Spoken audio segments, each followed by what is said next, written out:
YSR Congress party MP Vijayasai Reddy ఏదైతే నిన్న జర్నలిస్టుల్ని ఏ point తనని అమ్మాయితో అక్రమ సంబంధం అంటగట్టారంటూ జర్నలిస్టుల్ని తీవ్రంగా దూషించి కుల ప్రస్తావన చేసిన నేపథ్యంలో దీని మీద వైసీపీకే సంబంధించినటువంటి రాజీవ్ కృష్ణ తీవ్రంగా స్పందించారు. తూర్పుగోదావరి జిల్లా దొమ్మేరుకి చెందిన పారిశ్రామికవేత్త ఆయన, వైసీపీ రాష్ట్ర అధికార ప్రతినిధి కూడా ఉన్నారు. వైసీపీ ప్రభుత్వానికి సలహాదారుగా కూడా పనిచేశారు. మీ మీద కొందరు వ్యక్తులు ఆరోపణలు చేశారు, వాటిని సరైన పద్ధతిలో ఖండిస్తూ మీరు రక్షించుకునే హక్కు మీకుంది.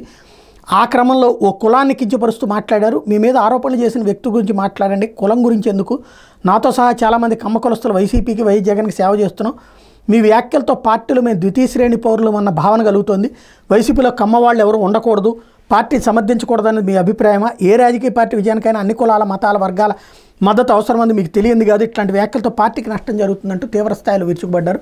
దీంతో అర్జెంటుగా స్పందించినటువంటి విజయసాయిరెడ్డి తాజాగా మరొక ట్వీట్ చేశారు. నేను కుల ప్రస్తావన కాదు, నా ఉద్దేశం అది కాదు అని చెప్పేటటువంటి ప్రయత్నం చేసుకొచ్చారు. అందులో భాగంగా ఆయన ఒక ట్వీట్ చేశారనమాట.